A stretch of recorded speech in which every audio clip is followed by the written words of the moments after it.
evening, councillors, staff, members of the public. Please be upstanding for Her Worship Mayor Karen Vernon.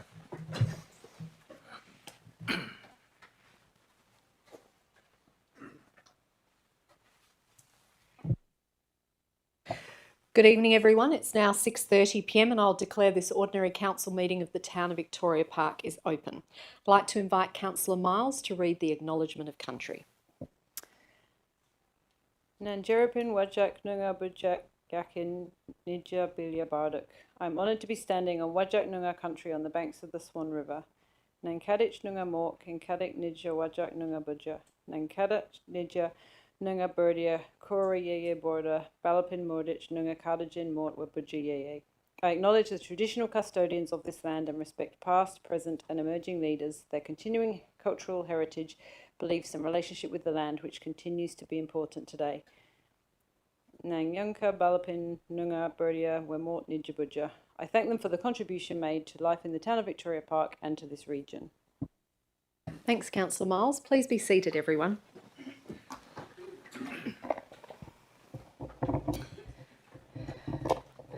So, welcome everyone to what is the final meeting of the Town of Victoria Parks Council in its current iteration prior to this Saturday's local government elections. So, firstly on the agenda is announcements from the presiding member. You'll have to bear with me, there are many tonight. Firstly, recording and live streaming of proceedings. In accordance with Regulation 14I of the Local Government Administration Regulations 1996, this meeting is being audio and video recorded and live streamed on the town's website.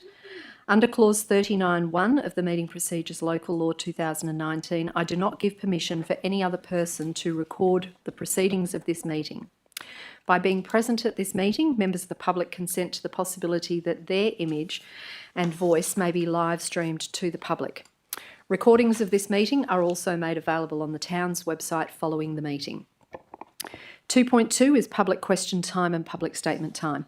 There are guidelines that need to be adhered to in our council meetings, and during question and statement time, people speaking are not to personalise any questions or statements about elected members or staff or use any possible defamatory remarks. In accordance with Clause 40 of the Meeting Procedures Local Law, a person addressing the council shall extend due courtesy and respect to the council and the processes under which it operates, and shall comply with any direction by the presiding member. A person present at or observing a meeting shall not create a disturbance at a meeting by interrupting or interfering with the proceedings, whether by expressing approval or dissent, by conversing or by any other means. When the presiding member speaks during public question time or public statement time, any person then speaking is to immediately stop, and every person present is to preserve strict silence so that the presiding member may be heard without interruption. As per our usual practice, there is a limit of 3 questions per person and 2 minutes allocated for statements per person. If there are few members of the public who wish to ask questions or make statements, we can be more generous with those time limits. They are about equity and fairness. In accordance with Clause 56 of the Meeting Procedures Local Law, both elected members and the public, when speaking, are not to reflect adversely on the character or actions of elected members or town employees. Now, 2.5 deals with attendance at council by electronic means. So we have Councillor Dan Minson, who's joining us tonight online.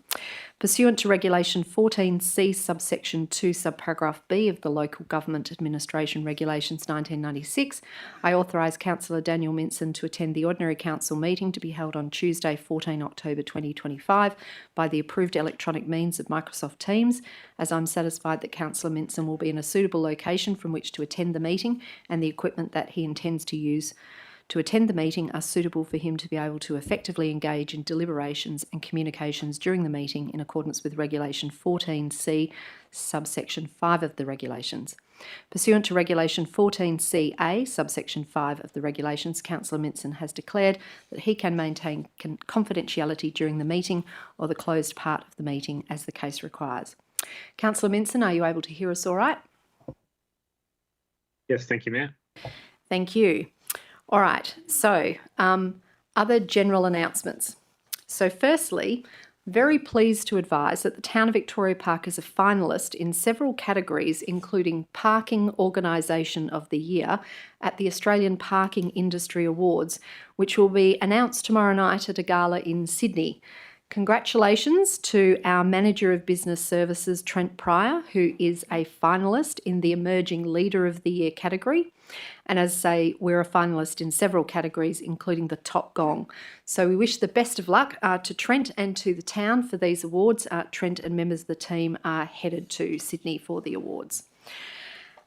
Next is a matter that is more sad. This Friday, the 17th of October, Ruth Schofield, our Library Services Manager, will retire after 18 years' service with the town. Ruth joined the town as Library Operations Coordinator in 2007 and was promoted to Manager of Lifelong Learning in 2012. In 2018, Ruth became the Library Services Manager, the position she holds today. The town's library is a much-loved community service. It's a welcoming place of knowledge, inclusion and community connection.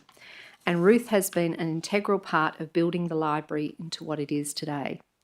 Ruth has led the library with care and compassion, creating an enviable team culture. Helpful to everyone, Ruth may be softly spoken, but there is a confident determination and professionalism in her approach to helping the library's patrons. During her tenure with the town, the library has expanded all of its core services, introduced broad-ranging innovations in specialist learning and literacy programs, community activities for all ages, and overseen several redesigns of the internal layout. Importantly, the library's membership and its patronage annually has increased significantly over those 18 years. On behalf of our council, I extend our sincere thanks to Ruth for her long and loyal service to the town and to our community. 18 years is an amazing achievement, and we wish her all the very best for her retirement. I will say this, Ruth, the library will not be the same without you. So, Ruth is not the only person who is retiring this week, as it turns out. As I mentioned before, this is a local government election year. And we have 2 elected members who have decided to call time on their roles in local government. And I'm going to embarrass them by talking about them a little bit. So bear with me. Bronwyn Ife was elected to council representing the Jarrah ward in October 2017. In 2019, council elected Bronwyn as its elected deputy mayor for 2 years.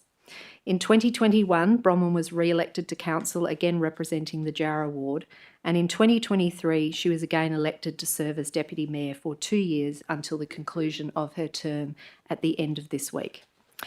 During her 2 terms on council, Bronwyn has held the following positions: member of the Economic Development Committee and the Community Development Committee from 2017 to 2019, and member of the Policy Committee from 2019 to 2023. Representative on the WA Local Government Association South East Metropolitan Zone for 6 years from 2017 to 2023, including as the zone's chair from 2019 to 2023. Member of the CEO Performance Review Committee from 2019 to this year, 2025, including as chair of that committee from 2019 to 2021. Member of the COVID-19 Response Working Group from 2020 to 2021, Council's representative on Tamala Park Catalina Regional Council from 2021 to 2023, member of the Urban Forest Implementation Working Group from 2021 to 2023, member of the Mindera Advisory Group from 2020 to 2021 and 2023 to this year, 2025, and member of the Burswood Park Board from 2023 to 2025.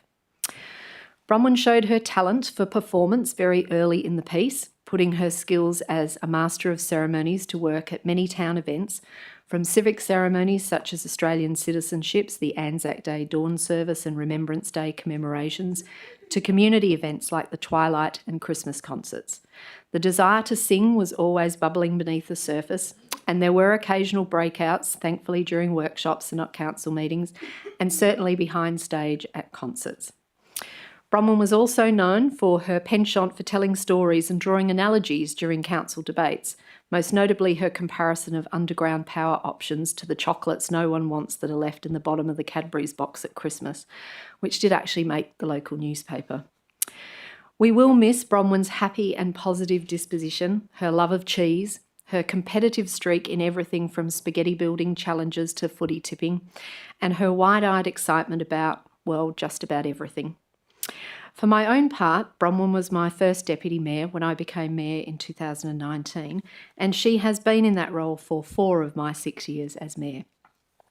I'm very grateful, Bronwyn, for your support, advice, patience and good humour as we navigated our way through taking on the lead roles together in 2019, the impact of the global pandemic, cancelling our events in 2020, setting a new path forward post-COVID-19 in 2021, re-elections for us both in 2023, and recruiting a new CEO for the town in 2024. It feels like we've been through a complete cycle of all the issues local government could throw at us, and we can still smile and share joyous laughter together. So I thank you greatly. Now, Jessie Hamer was elected to council representing the Jarrah ward in October 2021. During his term, Jessie has held appointments as a member of the Audit and Risk Committee from 2021 to 2025, member of the Policy Committee from 2021 to 2023, member of the Hockey Working Group from 2021 to 2025, and the town's representative on the Perth Airport's Municipalities Group from 2023 to 2025, and the Perth Airport Community Briefing Group throughout 2025. Jessie came to council as a fresh-faced 40-year-old with curly hair and a keen interest in support for local businesses and a passion for implementing residential parking permits. Now, as I discovered last night, over the last 4 years, Councillor Hamer has apparently not grown any older. He has remained aged 40 according to every annual report of the Town of Victoria Park since 2022. Well, Jessie, I'm about to tell you that's going to change for 2025 when I get my hands on the draft annual report. The curly hair may be gone, but Jessie's commitment to supporting local businesses and his passion for residential parking permits have remained steadfast, even as late as our last policy workshop in August, where he did stridently advocate to us all about the need for residential parking permits, if even for only a few streets within the town. To that, over the years, he has added a keen interest in revenue diversification. I have to say, Jessie, I want to thank you very much for bringing a unique perspective and a frank and fearless assessment to the issues that have come before us at council during your term. They have not always been easy. The time at which you came to us was immediately post-COVID-19, and lots of things in the world had changed. And so we appreciate your commitment to joining us on that journey. I will personally especially miss having your governance advice during council meetings about when I should carry on. And I think on this occasion, I won't carry on much longer.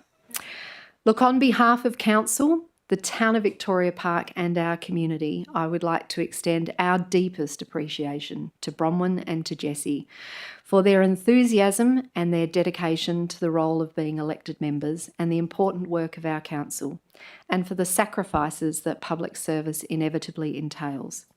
Thank you to your families, who I'm delighted join us tonight, for their support and patience in helping you to fulfil this important role. We hope that both of you have enjoyed your time on council, and we wish each of you every success and happiness in all your future endeavours. And you know what? You know where to find us on a Tuesday night if you're ever short of something to do. So, in accordance with the usual way, can we please show our appreciation for Bronwyn and Jessie with a round of applause?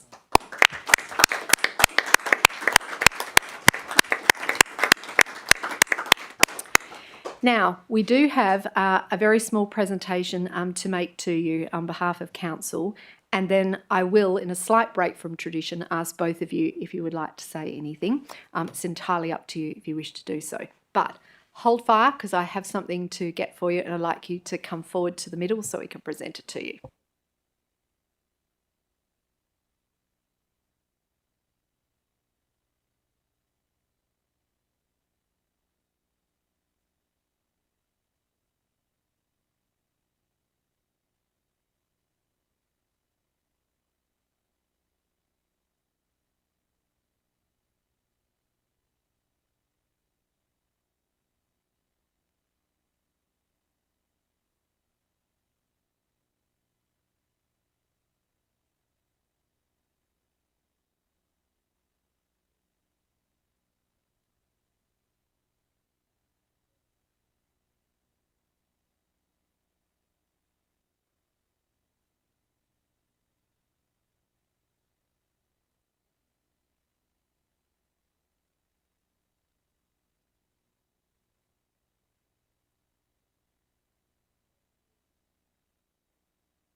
All right, so that small part is effectively over, but I'm now going to invite Deputy Mayor Ife. If you would like to say a few words, you'd be more than welcome to do so. Far be it from me to turn down an opportunity to say a few words. Thank you, Mevan. I will be brief because we've got families here and they don't want to sit through a long meeting. I'm very grateful that the community gave me the opportunity to do this job. It was backing an unknown quantity against two incumbents, and to have that support was really meaningful to me. Some highlights the last 8 years. Our urban forest strategy has been such a source of pride and joy to see come to fruition. The work that we've done around the Reconciliation Action Plan, the Climate Emergency Plan. We've had some wonderfully fun Twilight Trio concerts, but an absolute highlight all the way through has been the citizenship ceremonies that I've been either emceeing at or presiding at for a very significant proportion of my time on council, and they are such a joyful part of being a councillor and that sharing that special moment with our community. I'm very proud to have been part of the first majority woman council at the town of Victoria Park, and it has continued to be a majority woman council for the entire time that I've been here.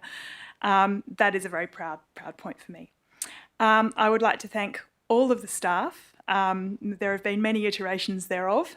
They've been supportive, they've been tolerant of my occasionally annoying questions, but I particularly want to thank the C-suite and the government's team, who have been the people that we've spent the most time with. They are hardworking, committed, dedicated, fascinating people, and I thank them for their support. I'd like to thank all of the elected members, current and former, who I've worked with. It's such an interesting job being on council because the people you work with change every 2 years, and you've got to just completely regroup and regroup and regroup. And I've learnt something from every single person I've worked with, and I really can't ask for anything more than that.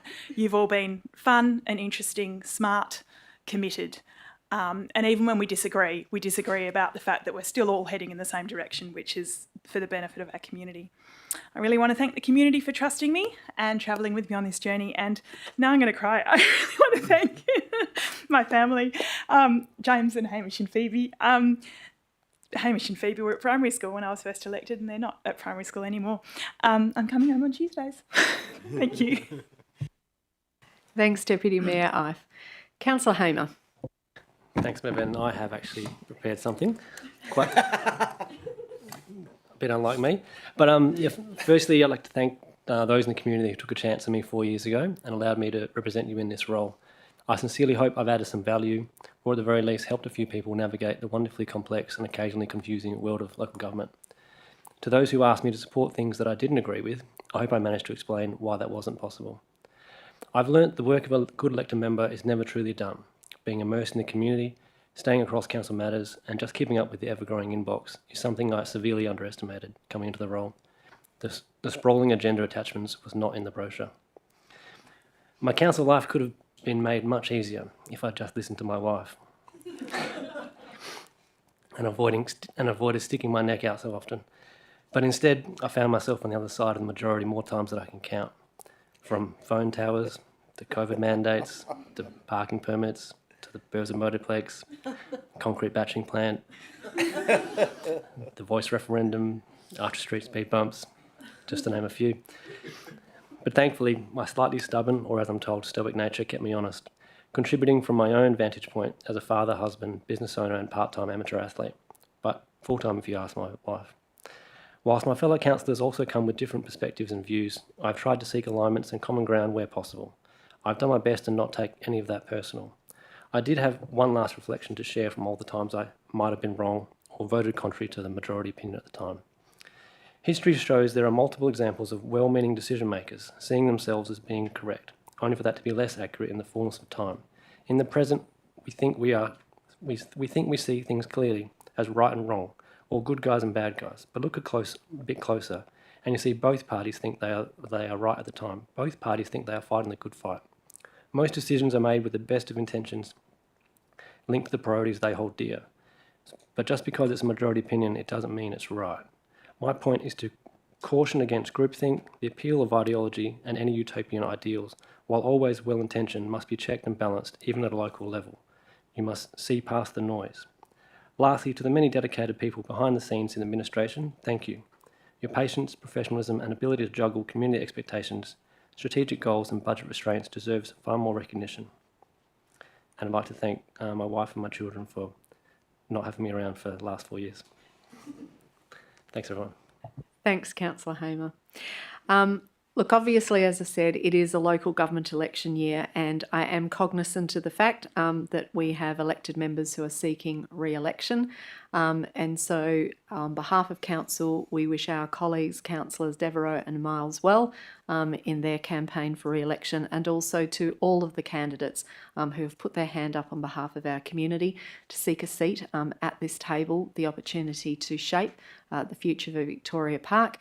There are not many days to go now before we will know the outcome, and we will know those who will join us here in the council chamber. So, on that note, I am going to say that the Mayor's report from September to October will appear in the minutes without me reading out all of the items that I have been involved in over the course of the last month. So on that basis, we'll now move on to item 3 on the agenda, which is attendance. We have all elected members in attendance, and there are a number of members of the executive and staff of the town, led by the CEO, Mr Askew, who are also in attendance. There are no apologies or approved leave of absence. Item 4, declarations of interest. Mr CEO, do we have any declarations of interest, please? Thank you, Mayor Vernon. I have one. It's item 11.5. It is yourself an impartiality interest. You are the person seeking Council's approval to attend that conference. Thank you. Noting, are there any other elected members who have an interest that they need to declare but have not done so? All right, well, if you do consider that you have one before the item comes up for decision, then please let me know as soon as possible. Item 5 is public question time, which I now open at 6:53 p.m. And in accordance with our practice, I have a list of people who've indicated they wish to ask public questions, and I'll start there. Vince Maxwell, please come forward, state your name and your suburb, please.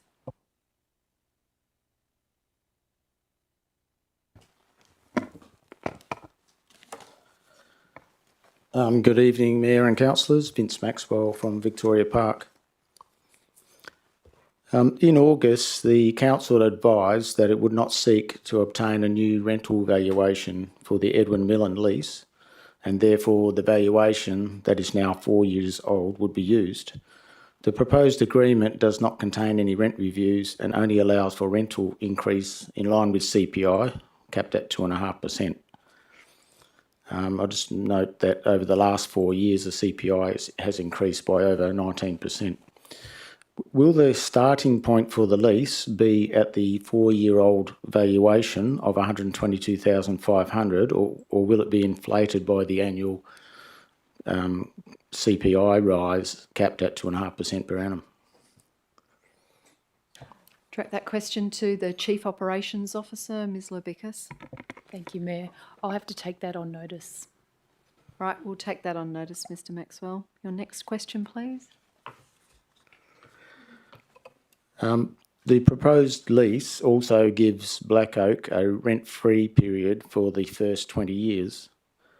So even though they will not pay 1 cent to the town for the 20 years, will the lease amount be incrementally increased by CPI capped at 2.5% per annum? Ms Lebicus. Thank you, Mayor. I'll take that one on notice too. Thank you. We'll take that on notice, Mr Maxwell.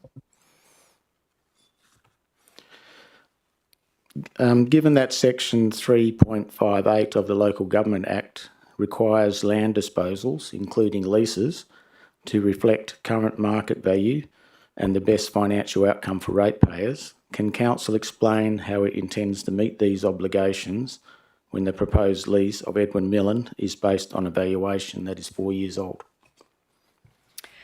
So, Mr Maxwell, the lease that was entered into by Council, as you are more than well aware, went through a number of meetings of Council. It went through public consultation through the Section 358 of the Local Government Act process, and ultimately Council entered into that agreement. There naturally has been a passage of time. Council needed to make its decision based on the best information that was available to it at the time, and that best information included a valuation of the property to be leased for rental purposes. In terms of that, the starting point for the lease is that rent will be paid in the 21st year. It will be indexed to CPI, which is capped in the rent. Those were terms that were negotiated as to be the best value outcome for our community at the time. And otherwise, the remainder of the terms of the agreement are those that Black Oak has decided to invest its capital into the project, which I understand is in excess of $20 million, and the project is well underway. The lease is not something that has been negotiated to be subject to change at a point in time at which the project construction would be completed. So it was what it was at the time that we entered into it, and those are the terms in which we have contractually obliged ourselves to Black Oak and they to us for the duration of the lease. Do you have a remaining question? Just on that point, you're saying the lease is entered into. In my understanding, the lease hasn't commenced yet. The lease has been entered into because it's been executed. The timing of it has milestones in it for when the obligations begin, and those are milestones timed to everything from the construction to occupation and the like. So they're all part of the lease terms. I've got a couple of questions on a different matter if you've got the time. Happy to do that, noting that it doesn't appear there are other members of the public gallery who have questions, but obviously at some point we do need to move on with the agenda, Mr Maxwell. So what's your next question? I've just got two questions in regards to the tree retention policy. So under the policy, a landowner is required to obtain an arborist report to justify the proposed removal of a tree. How recent must that arborist report be in order to be considered valid for assessment purposes? I'm going to direct that question to the Chief Community Planner, Mr Doy. Thanks, Mayor Vernon. Thanks for the question, Mr Maxwell. I am unaware of a specific time frame for the validity of an arborist report, so I will take it on notice, but obviously it would have to be fairly recent as trees do grow and change. But I'll take that on notice and see if there is an actual time frame. Thank you. All right, we'll take that on notice. Your next question, Mr Maxwell. Okay. Under the tree retention policy, is the fact that a tree is an exotic species in itself sufficient justification for the town to grant approval for its removal? My understanding is no, but Mr Doy, confirming I think that's right. Yes? That's not an automatic criteria for its removal, the mere fact that it's an exotic species. After all, there are plenty of them in the town. Thank you. Thanks, Mr Maxwell. Anyone else in the public gallery has a question that they would like to ask? No? On that basis, I close public question time at 6:59 p.m. Item 6 on the agenda is public statement time, which I now open at 6:59 p.m. Mr Maxwell, you've indicated that you wish to make a statement. If you'd like to come forward, please, and we look forward to hearing your statement. Thank you. Vince Maxwell, Victoria Park. I just recommend that councillors take the time to familiarise yourselves with section 3.58 of the Local Government Act, which governs the disposal of property, including leases. This section makes it clear that any disposal must be for fair market value based on current valuation obtained within the last 6 months, and that council must act in the best financial interests of the community.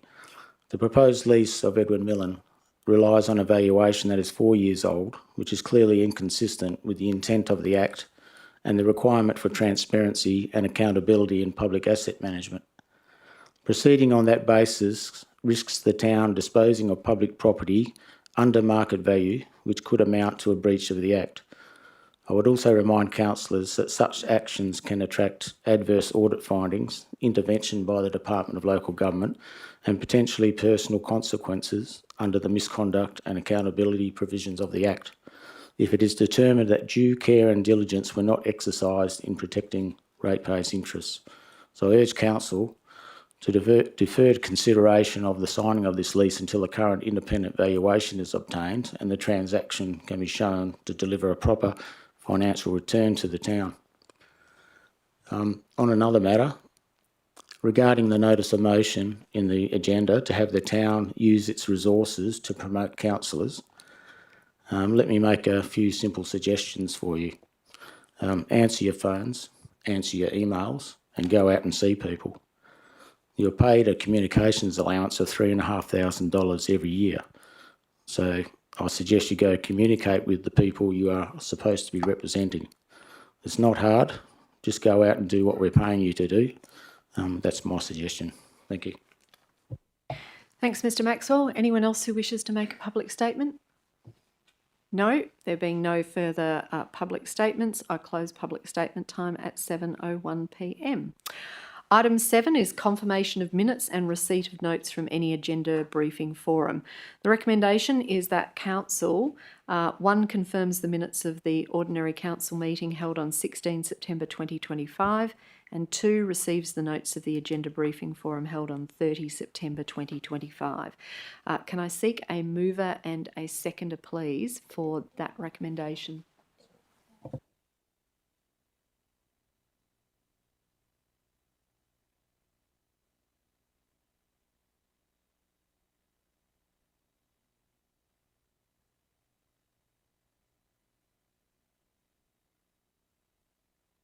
That was moved Deputy Mayor Ive, seconded Councillor Anderson. I'll formally ask, is there any dissent?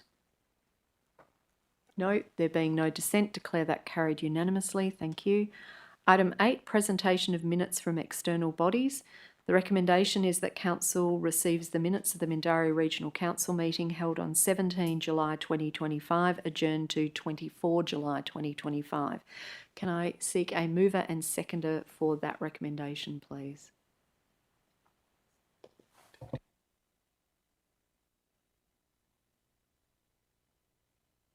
Moved Deputy Mayor Ive, seconded Councillor Anderson. Is there any dissent? No, there being no dissent, declare that carried unanimously. Item 9 is presentations. 9.1 petitions, there are none. 9.2 presentations, there are none. 9.3 deputations, there are none. Item 10, method of dealing with agenda business. The recommendation here is that Council that the following items be adopted by exception resolution and the remaining items will be dealt with separately. I'll read through them. If any elected member wants any of these items pulled out from exception resolution, please let me know. 11.1 Council Resolution Status Report September 2025. 11.4 Special Council Meeting 3 November 2025 change of date. 14.1 Financial Statements August 2025 and 14.2 Statement of Accounts August 2025. Anyone requiring any of those items to be removed from exception resolution? No. In that case, I'm seeking a mover and a seconder.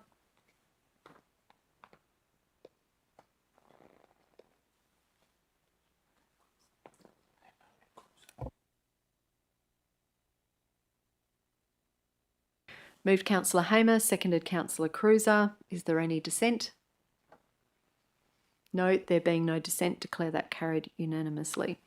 Item 11 is the Chief Executive Officer reports. 11.1 has already been dealt with now by exception resolution. We come to item 11.2, which is the Black Swan State Theatre Company Partnership, the pool, update and funding, Aqualife December 2026. This is an absolute majority item. The recommendation is that the Council endorses the town partnering with Black Swan State Theatre Company to host the pool at Aqualife in December 2026. There's a number of parts to the recommendation, and Deputy Mayor Ive, you've requested to move this item, and I am happy to accede to your request. I'm now seeking, is there a seconder for the officer's recommendation?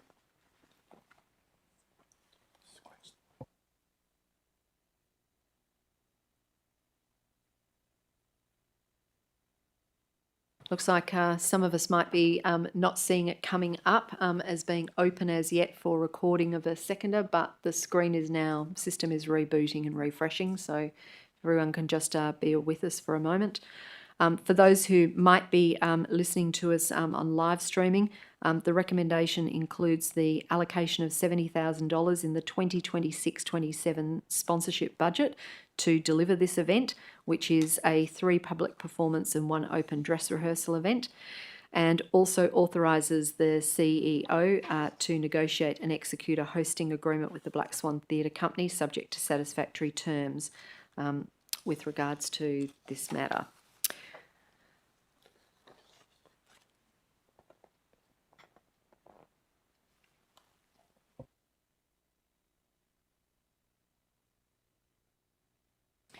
I think what we might do while technology tries to complete its reboot, if it's not working very well, is I'll call for a seconder in the usual way. Councillor Devereux, you got in quickly as the seconder. Sorry, Councillor Hamer. You'll get your turn later on in the agenda where you've got a notice of motion up, so you'll have the spotlight then. Deputy Mayor Ife, do you wish to speak to the item? Very briefly, yes. Art brings joy. I don't think there's anyone in the room who disagrees that right now we're in reasonably troubled times and anxious times. And when we are in anxious times and troubled times, we seek connection and we seek joy. Art in the form of a play at our local pool doesn't fix all of our problems, but it brings us connectedness, it brings us pleasure, it brings us belonging, it brings us joy, but it also brings people to our town. It is an innovative production. I was devastated I didn't get a chance to see it when it was at Bold Park at the festival a year or so ago. It's actually a great privilege that WA's premier theatre company has asked us to partner with them to present this exciting, innovative item that will include members of our own community being involved on the stage, as in the pool, performing as part of this experience. I cannot wait.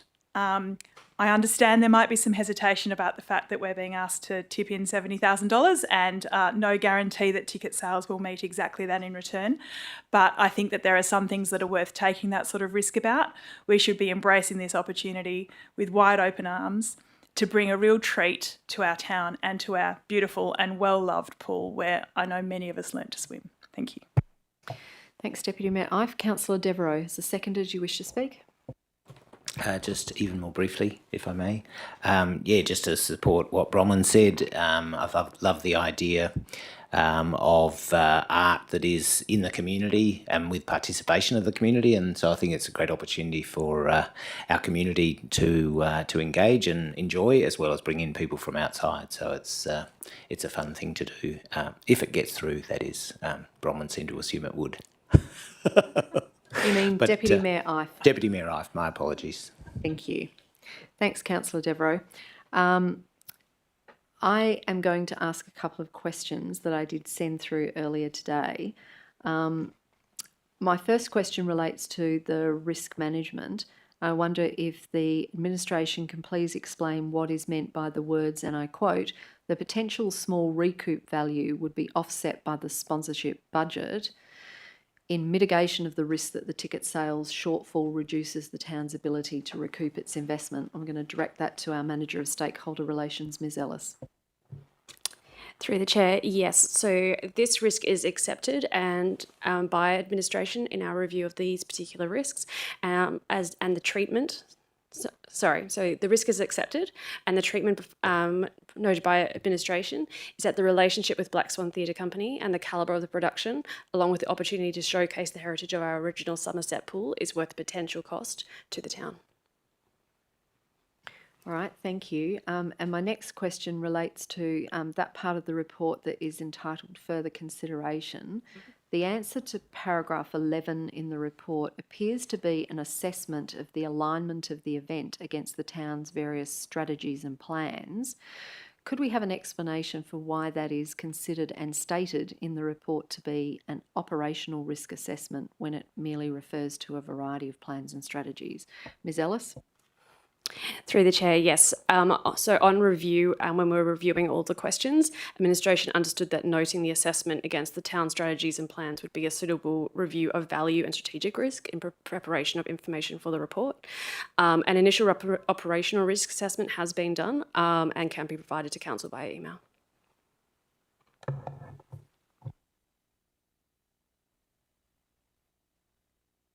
Thank you. I do have a further question that relates to point 3 of the recommendation, which is to authorise the CEO to negotiate and execute a hosting agreement, subject to a variety of satisfactory terms that I note do include ticket revenue share arrangements, the royalty treatment, the in-kind contributions, risk management, emergency response, insurance, licences and marketing plans. My question is there an option for council to give the authorisation to the CEO to do the negotiations with Black Swan Theatre Company, but to have the approval of the agreement for execution come back to council once those negotiations have taken place, given the long lead-in time to this event? Ms Ellis?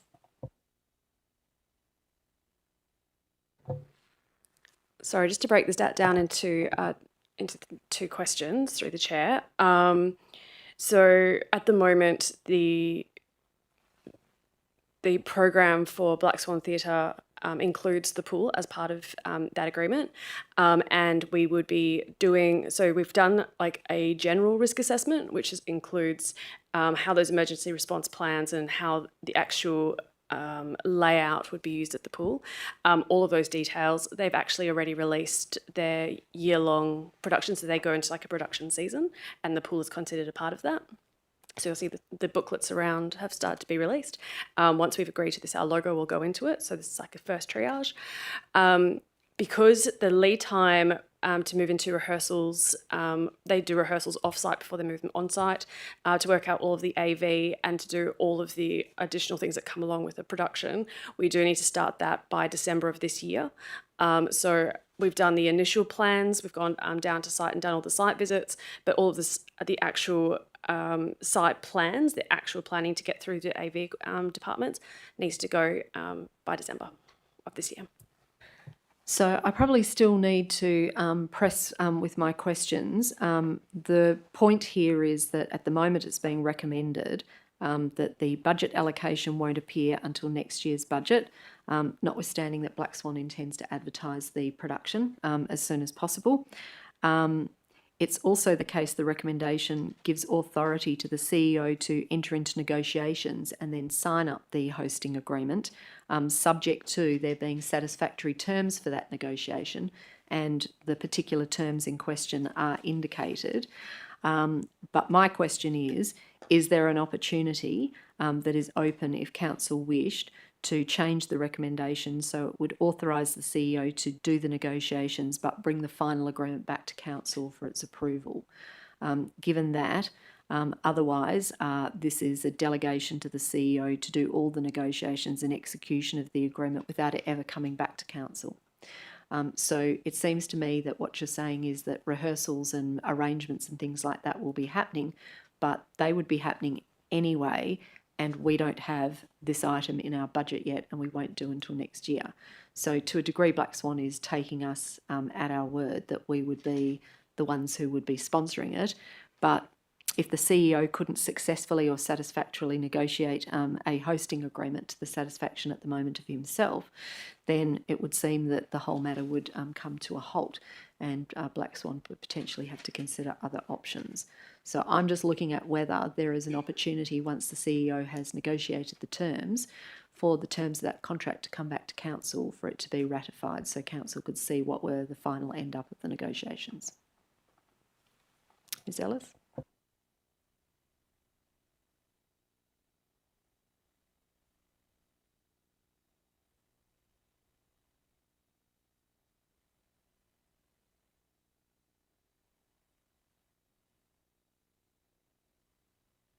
If it is one that you want to speak to the CEO about, Ms Ellis, that's fine. No, that's okay, sorry.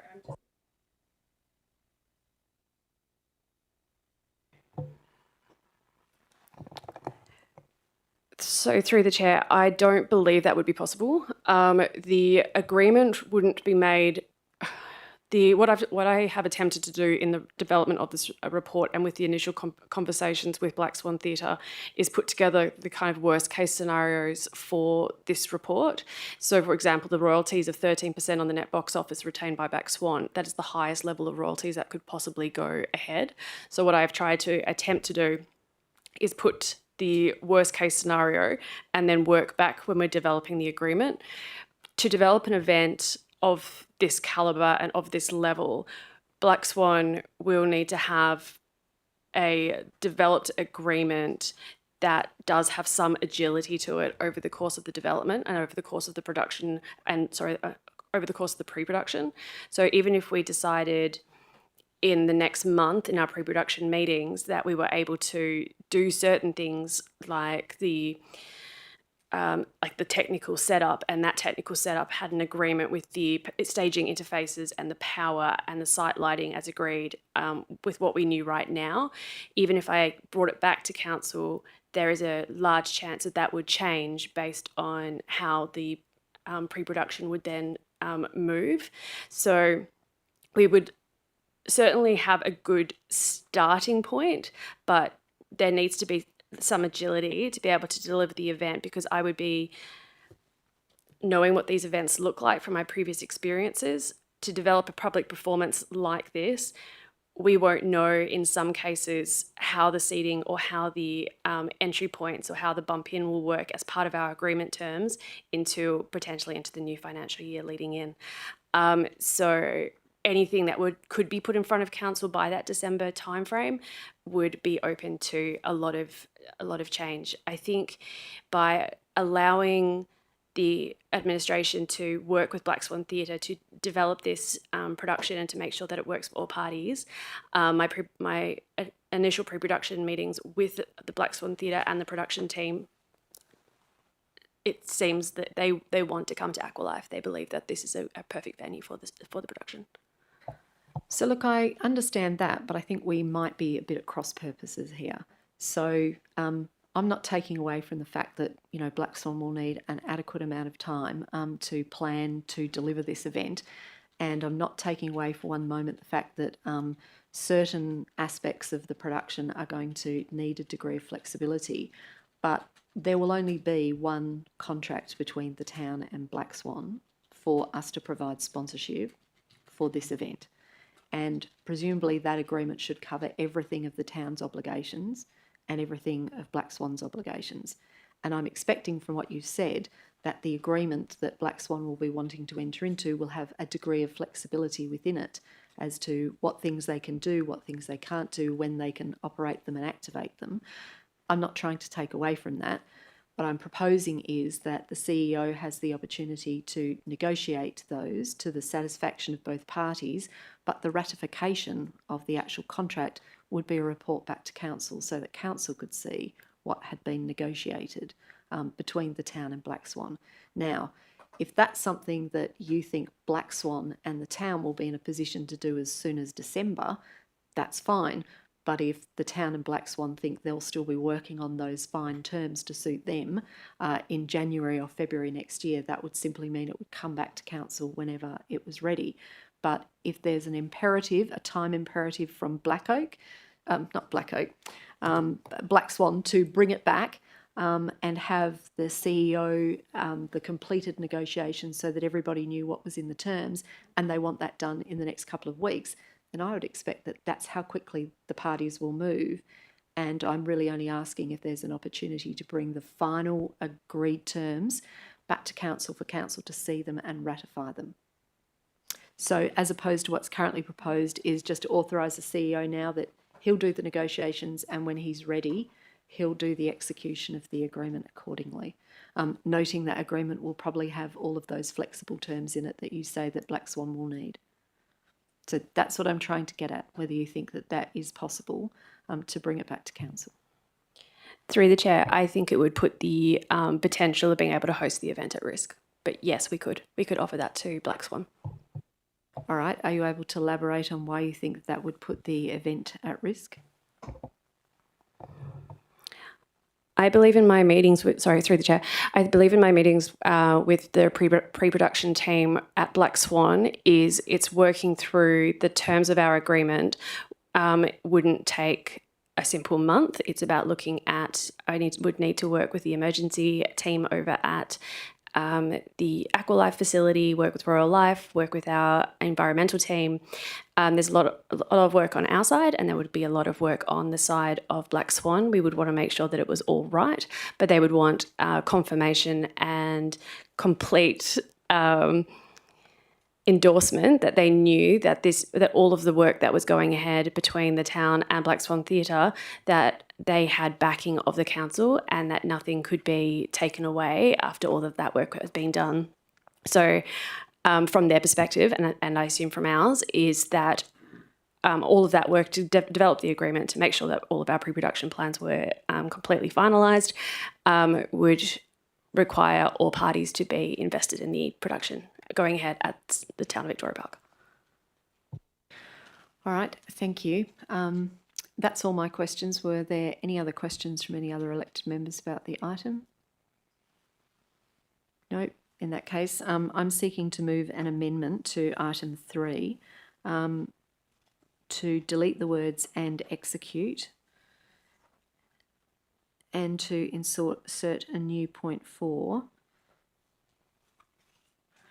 which is requests the CEO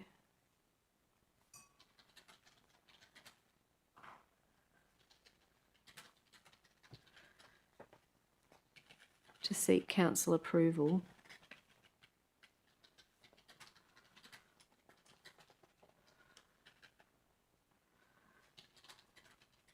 of the terms of the hosting agreement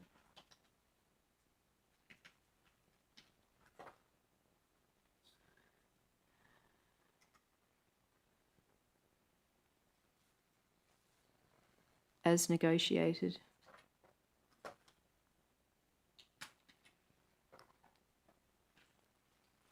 Check with the minute secretary if you've got that wording. So the amendment will be, firstly, in point 3, the recommendation, delete the words "and execute." And the second point of the amendment is to add an additional point 4 as follows. Request the CEO to seek council approval of the terms of the hosting agreement as negotiated.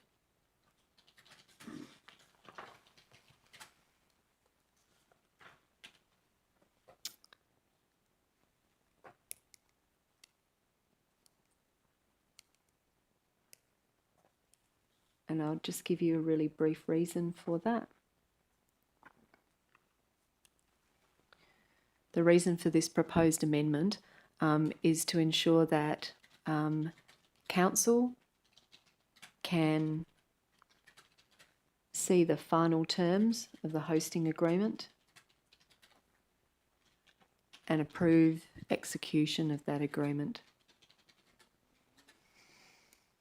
And approve execution of that agreement.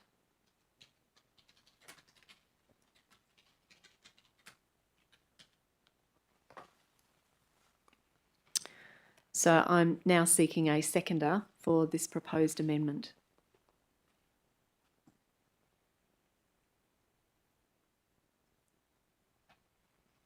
Councillor Hamer, seconded, thank you. I'll speak briefly to this. This is not about putting Black Swan Theatre Company off. This is not about failing to recognise the opportunity that is presented. This is actually about good governance. So what we've been told is that there are lots of moving pieces to what's being proposed. $70,000 in cash sponsorship is being required for this particular project. There are also terms that are to be negotiated according to recommendation 3 that will see an attempt by the town to recoup its sponsorship investment of $70,000 from the outcome of the presentation of the play. All of that has nothing to do with whether or not it will be a wonderful opportunity to showcase the Aqualife, a great opportunity for members of our community to participate in a play, activation for other parts of the town as a result of the publicity that comes from the event. This is more about ensuring that in an arrangement of this kind, and I refer those elected members around the table who've been here long enough to remember the approximate $70,000 sponsorship that we gave to the Telstra Fashion Festival that ultimately did not live up to any of our expectations, and saw us in effect lose the benefit of the sponsorship that we gave to them. So much so that they came to us the next year offering to give us more sponsorship at no additional cost to try and make up for what was a failed sponsorship investment of a similar amount of money.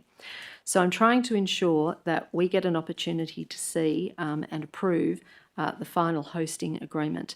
Now, Black Swan Theatre Company is going to want that agreement to be set in stone so that they have certainty over what it is the town will provide to them.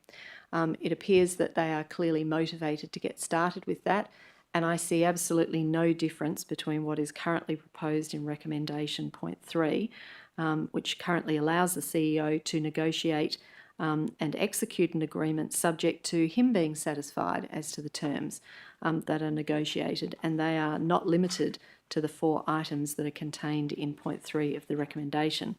All we would be doing is bringing that final draft agreement that the CEO is satisfied is good and that Black Swan are prepared to agree to, bring it back to council for our final approval so we can see how it is that there will be mitigation of the risks to us from our $70,000 cash sponsorship for this particular event.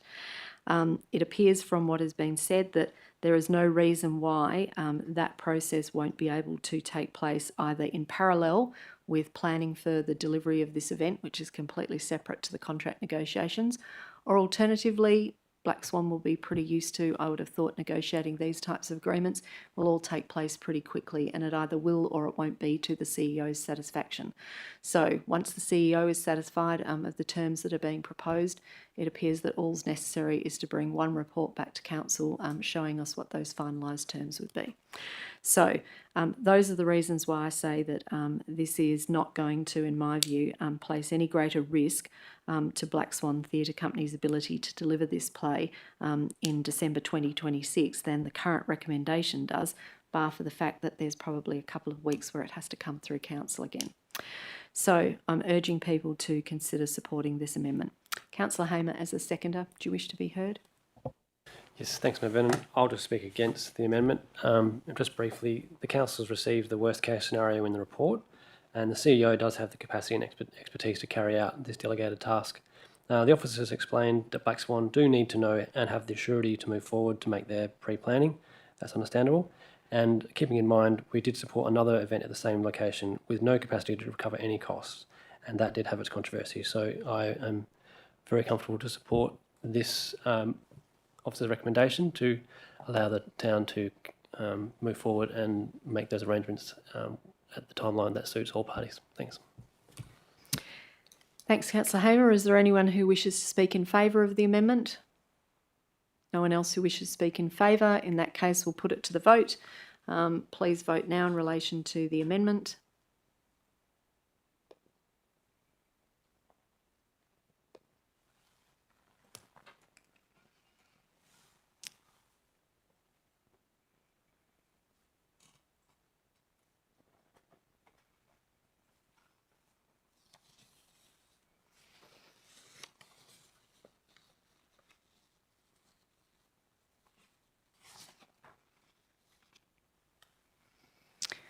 So those in favour of the amendment, myself, Mayor Vernon, Councillor Anderson and Councillor Minson. Those against, Deputy Mayor Ife, Councillor Melrosa, Councillor Miles, Councillor Crozer, Councillor Devereux and Councillor Hamer. So declare the amendment is lost. So we now go back to the substantive item as amended. Is there dissent to the item? Sorry, Mayor Vernon, substantive item is not amended. Sorry, substantive item is not amended. Is there any dissent to the substantive item such that we go to debate? Looking to see if there are indications from people. No, not seeing any indications that there's any dissent. On that basis, I declare the item is carried unanimously. Thank you. Item 11.3 is appointment of independent members to the Audit, Risk and Improvement Committee. This is a late report, does require an absolute majority. The recommendation is that Council appoints applicant 9 as the independent chair of the Town of Victoria Parks Audit, Risk and Improvement Committee for a 2-year term expiring on 16 October 2027. 2, appoints applicant 5 as the alternate independent chair of the Town of Victoria Parks Audit, Risk and Improvement Committee for a 2-year term expiring on the 16th of October 2027 should applicant 9 not accept the appointment. And 3, appoints applicant 5 as the independent deputy chair of the Audit, Risk and Improvement Committee for a 2-year term expiring on 16 October 2027. And 4, appoints applicant 16 as the alternate independent deputy chair of the Audit and Risk Improvement Committee for a 2-year term expiring on 16 October 2027, should applicant 5 not accept the appointment. Seeking a mover and a seconder, please, for the recommendation.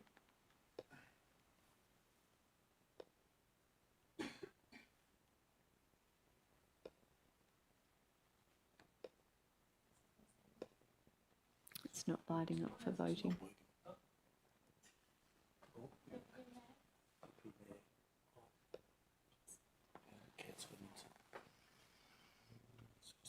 Yep. So that was moved Deputy Mayor Ife, seconded Councillor Minson. Deputy Mayor Ife, do you wish to be heard? No, thank you. Councillor Minson, did you wish to be heard as the seconder? Thank you. Thank you. Is there any dissent? There being no dissent, declare that carried unanimously. Thank you. Item 11.4, Special Council Meeting change of date. That's already been dealt with by exception resolution.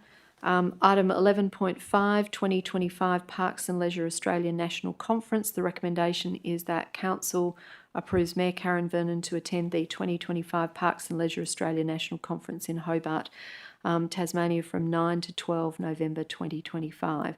Seeking a mover and seconder, please, for the recommendation.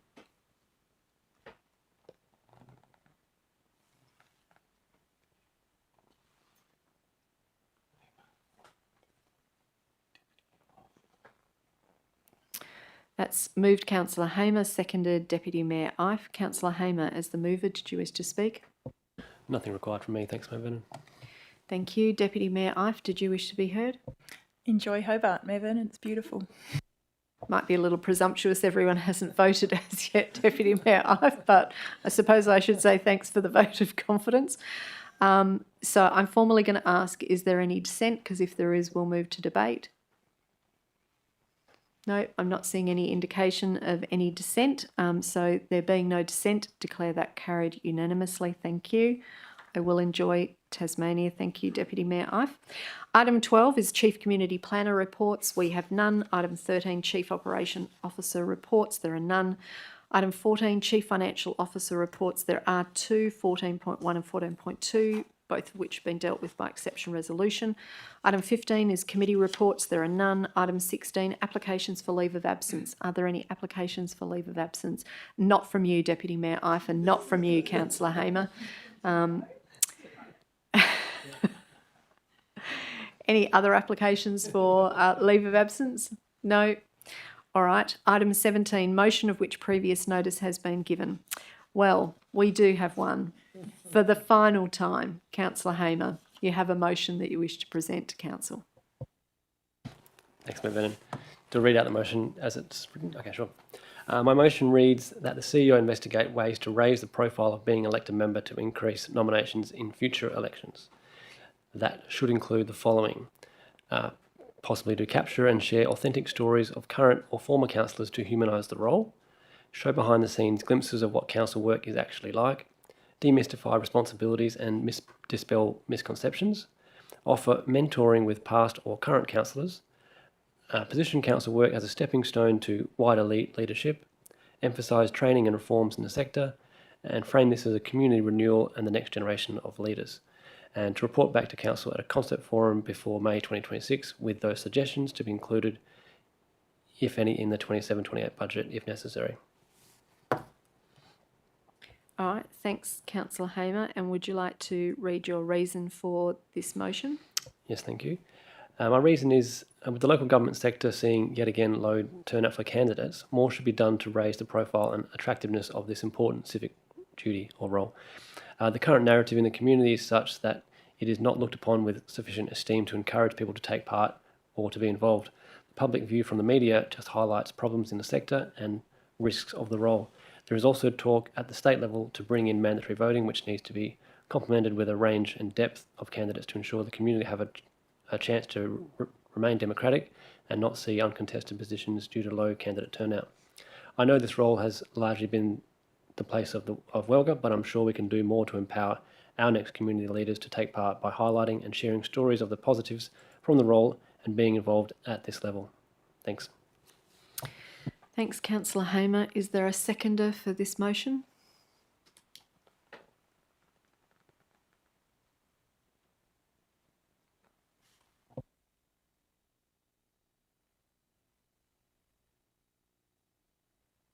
Seconded, Councillor Cruiser. Councillor Hamer, do you wish to speak to your motion substantively? Just briefly, I know this council did a lot of work to include the superannuation to elected members, and the rationale behind that had a few different points, but one of them that I took away was that we're trying to do everything we can to make the role as attractive and possible for people to take seriously. And I don't think money is the solution. I think the solution comes from the role being held in esteem in the community and people wanting to invest their time into something that's meaningful. And I think the community as a whole will benefit from more people putting their hand up, and not just in this role, but I think other roles in the community, like schools or other volunteering positions. So I think what we can do to increase that in the sector will have a benefit across many parts of the town. So I do hope you can have a meaningful discussion later next year and come with some possible options that could highlight how we would go about that. Thanks, Councillor Hamer. Councillor Cruiser. I think that what we often see is that people in the community do not have a good understanding of what local government does, what the council does, in differentiation from what our amazing staff do, why it matters. I think currently voter turnout at the local elections is sitting at under 25% in each ward. And so I think that anything that we can do to get people to understand more about why they should care and what they can do if they do care would be great. I think that this is one small slice of this. I think I would love to see participation increased and encouraged much more broadly, but this certainly seems like one step that might help. Thanks, Councillor Cruiser. So I'm now going to ask, is there anyone in dissent to this item? Councillor Devereux, you're wanting to speak in opposition? No, Mayor Vernon, but I did want to propose an amendment. All right. What is your amendment? I did share this via email earlier today, and I had some feedback from Councillor Hamer on it, who suggested I make it shorter in keeping with the way he runs things. And as this is his last meeting, I thought I should heed that advice. My proposal was to just slightly change the second dot point and to include examples of the community being involved on council as a way to exemplify the stepping up opportunity as elected members. The proposal with my suggestion and then Councillor Hamer's amendment was to include part of the existing second dot point. So it says show behind the scenes glimpses of the processes and engagement opportunities to represent the community, which is a slight change from what is currently the second dot point. I'm not sure that the Minutes Secretary has a copy of that. Have you sent that refined version through, Councillor Devereux? I'm not sure if Councillor Hamer replied to all or just to me. Probably just to me. So yes, no, my apologies. Are you able to send that as an email now to governance, please? It will make it much easier for the Minutes Secretary to be able to note down what you've just said. Sure.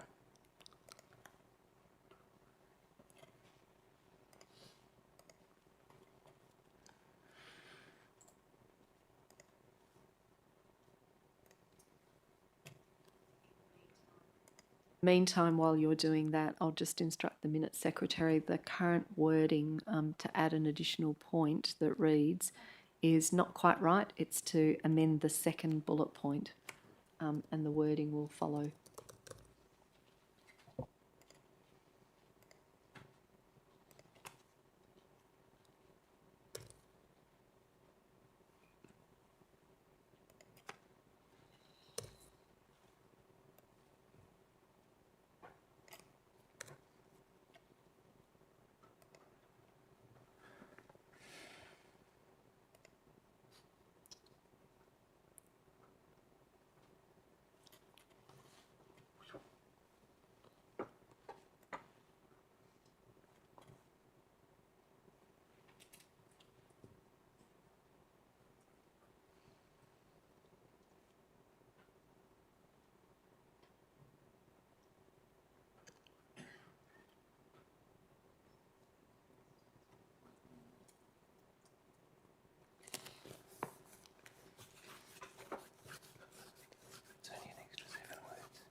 All right, I think it's going to come up now.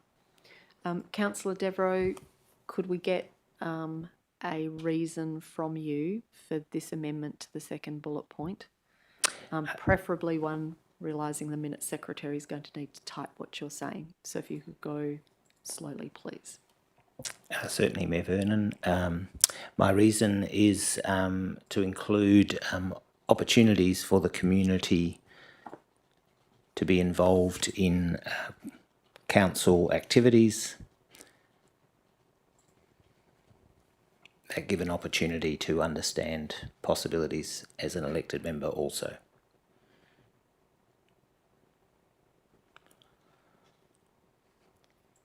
Are you able to say that again, Councillor Devereux, please?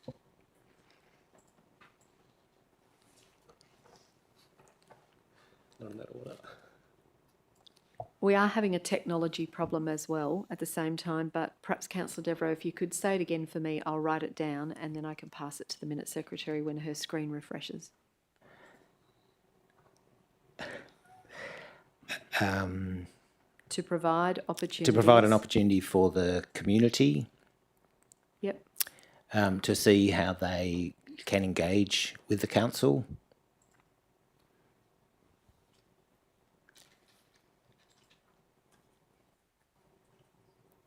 Yep. As an opportunity to see chances to step up also as an elected member.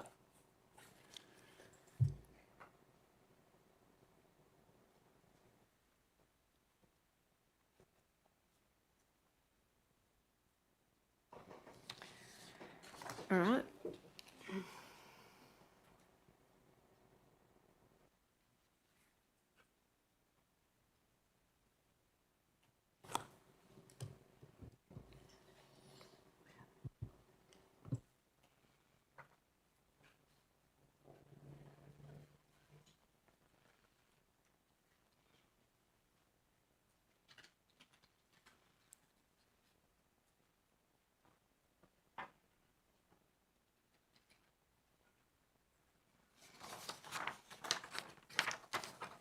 Down the bottom.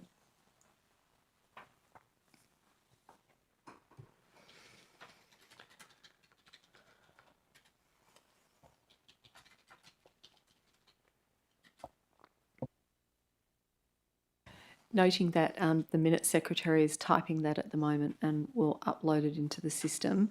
I think if elected members are content that they've heard what's said, seeking a seconder for the proposed amendment, if you could just let me know orally and we'll note that down in the system. Seconder for the proposed amendment, Councillor Miles.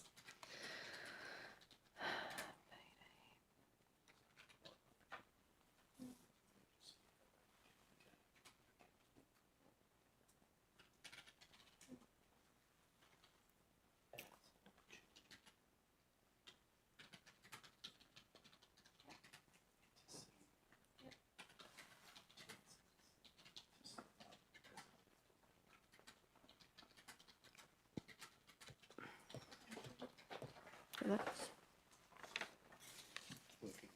Okay, working, good. Okay, so when it refreshes on the screen, noting it's been seconded by Councillor Miles, if you could enter that please into the system, thank you.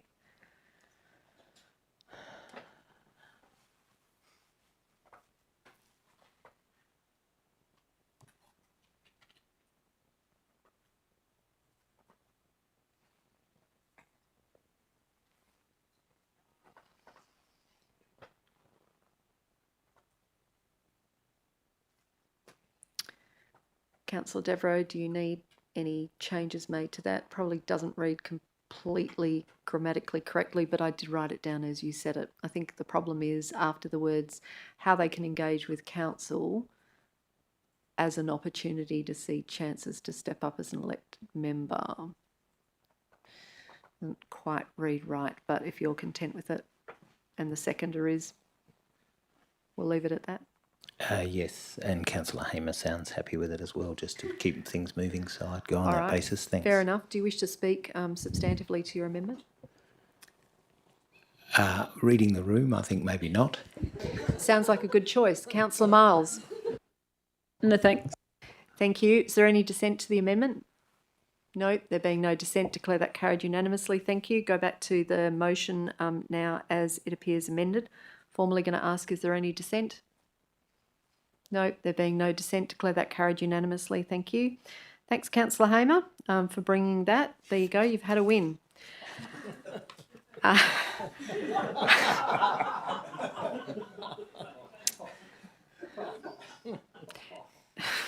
won't say anything about what I just heard. Item 18, questions from members without notice. Do we have any questions from elected members without notice? Councillor Melrosa. Well, I had a long list, but this meeting's gone on for far longer than I thought it would, given the amount of items. So I'm going to just stick to one because I've been tagged in it on Facebook, and it's a recurring issue about dog poo bags. Apparently there is a shortage of dog poo bags again, and I'd like to know what is the situation with that.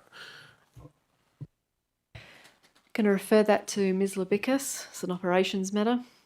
Do we have a dog poo bag shortage issue? Not that I'm aware of. I believe that there was a policy position passed some time ago that we would only provide a certain number within a period of time, but I'll go and follow that up.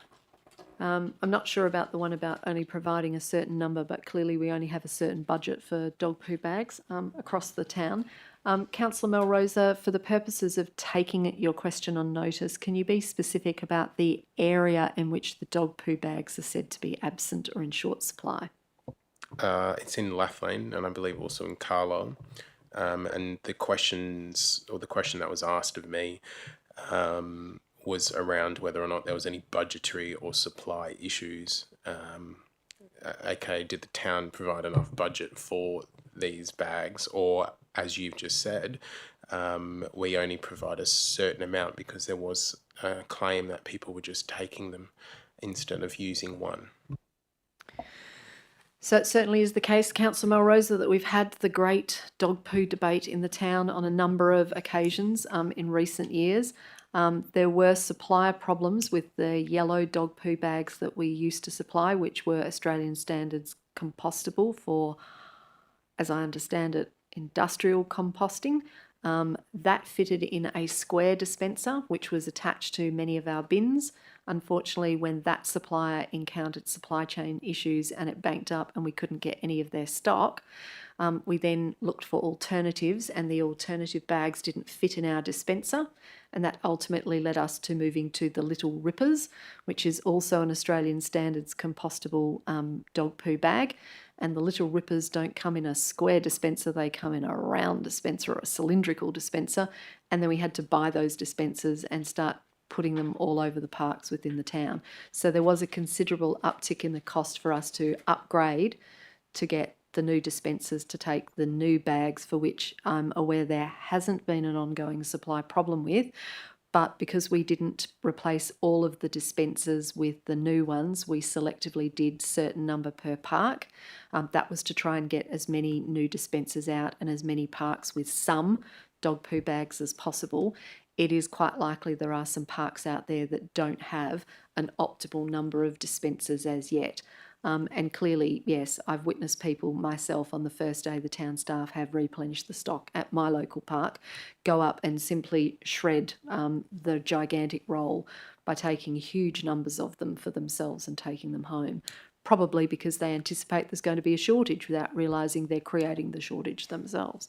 So it's a bit of an intractable problem, but if we could ask Ms Labicus to take on notice whether there is either a supply problem at the moment or whether there's something going on that's unique to Lathlane and Carlisle. That would be good. We'll look forward to hearing the answer to that. Are there any other questions from elected members without notice? Councillor Devereux. Thanks, Mayor Vernon. A couple of questions. One was just, I just wanted to check on, now that the roundabout is open in Star Street, I had a number of queries about whether the speed bumps that are at the end of the street would be removed, and I understand there could be some good news on that, and I just wanted to check on that as the first question. Thank you. Ms Labicus? Yes, absolutely. So now that we've finished the roundabout, the plan is to actually remove those temporary speed humps within the next week. Great, thank you. And the second question was in relation to the motion that was moved some time back, Council, to have traffic calming on Rutland Avenue, and just to see what the progress is with that execution of that motion. Thank you. Ms Labicus? Thank you, Councillor. Thank you, Mayor. So yes, what's happened with that is that some of the timeframes have collided, so that I think we did a concept forum a little while ago. There was a preferred option that council put up. We are now needing to go back to the designer to make sure that that is all in. And I guess the decision was taken to delay the installation of the speed humps because they'll in effect be sacrificial. So I guess the officers, in reviewing the pathways and reviewing that, sort of made the decision that it's not a wise use of money given the volume of traffic and that. If we can do it as one, the integration of design would be much better.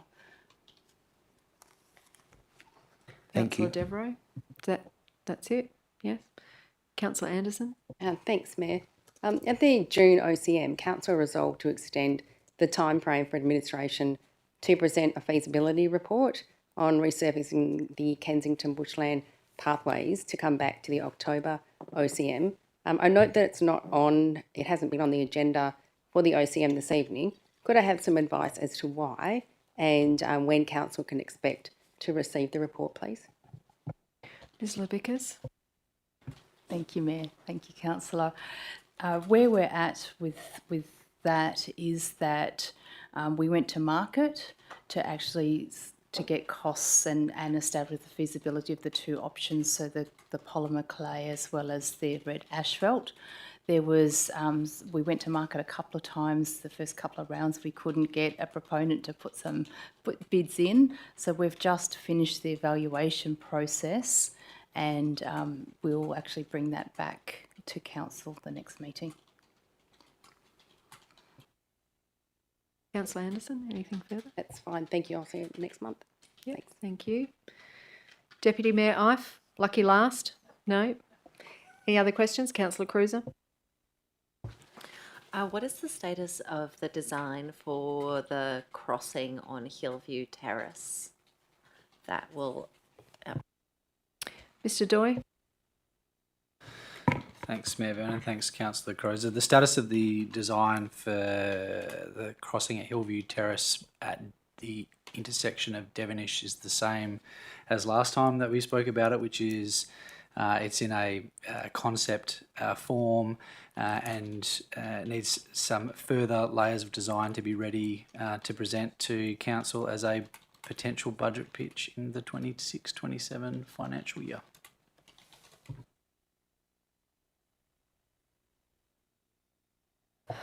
Thank you. Anything further, Councillor Cruiser? That's it. Any other questions from elected members? Councillor Minson, just so I haven't forgotten you. No, nothing. Thank you, Mayor. All right, thank you. So item 19, moving along, new business of an urgent nature introduced by decision of the meeting. There is none. Item 20 is public question time, which I now open at 7:55 p.m. Are there any questions from members of the public gallery? No, there being none, close it at what is now 7:56 p.m. Item 21 is public statement time, which I open at 7:56 p.m. and ask, is there any statements to be made by members of the public gallery? We're going to take that as a cautious no. So I'll close public statement time at 7:56 p.m. Item 22, meeting closed to the public. We have no matters for which the meeting needs to be closed to the public. And so officially at 7:56 p.m. declare this council meeting of the Town of Victoria Park for this term officially closed and concluded. Thank you to everyone. Thank you to the whole of council who have been together for the last 2 years. There's been a lot of work done in that time, and I'm pleased to say that whilst we may have our disagreements, we're able to do so agreeably. That's really important for getting along and getting through the important business of council every term, and we look forward to seeing what council will look like when we reconvene in November. So thank you. We are adjourned. Councillors, staff, members of the public, please be upstanding for Her Worship Mayor Karen Vernon.